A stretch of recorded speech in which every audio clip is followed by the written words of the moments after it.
my name's Brianna Siegel, and I'll be doing this video presentation on the Cultural Revolution.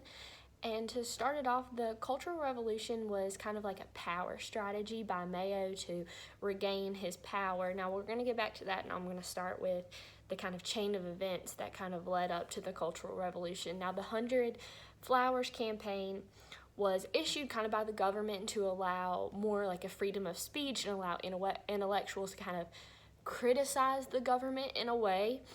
And this happened in about 1956. So this kind of started like an influx of kind of like this challenging the usual ideals. And this campaign labeled Liang Heng's mother as a rightist. Now, Liang Heng is the main character in our book, The Son of the Revolution, and his mother was labeled a rightist, which is like an anti-communist, and which kind of led Liang's father to divorce her because it kind of caused the family to become like a social pariah and kind of looked down upon by society because she had these ideals. Now this kind of goes into how like the family ideals were changed during the Cultural Revolution. So the fact that loyalty to the Communist Party was supposed to kind of rule and reign over familial loyalty. So that kind of goes into like how the whole structure of society changed due to this Cultural Revolution. Now, after the 100 Flowers campaign, there was the Great Leap Forward. Now, Mayo attempted to kind of mass produce steel, use the peasants to kind of, start this thing, and it actually just flatlined. Like, it just destroyed, like, the whole kind of economy. Now, like 40 million people were killed. Starvation kind of just swept the country. And after this, Mayo had realized, I've lost all of this power.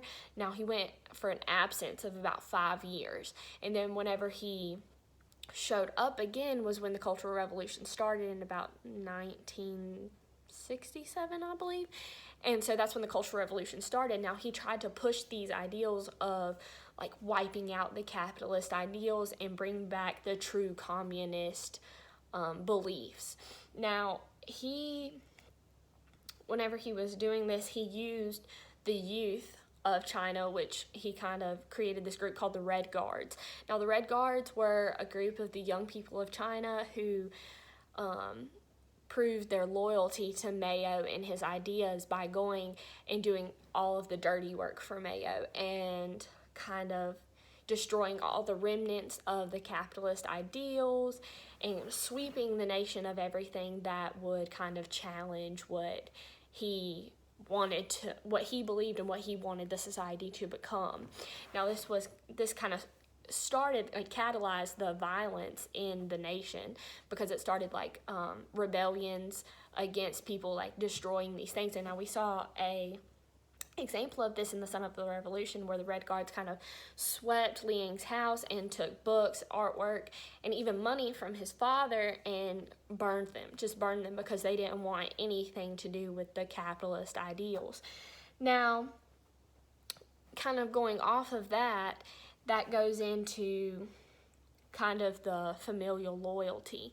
So that shows that the children went against their families and went against something that they thought was the better choice, which was to go with Mayo, to go with whatever they thought was best.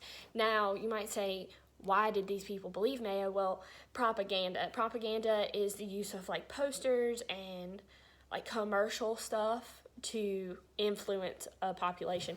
Now he used posters to show like how happy life can be with Mayo, and so like it showed just how happy everybody is with Mayo in power.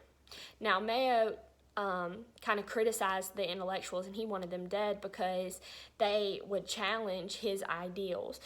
He didn't want anyone that thought differently or anything like that to come between him and his vision for China.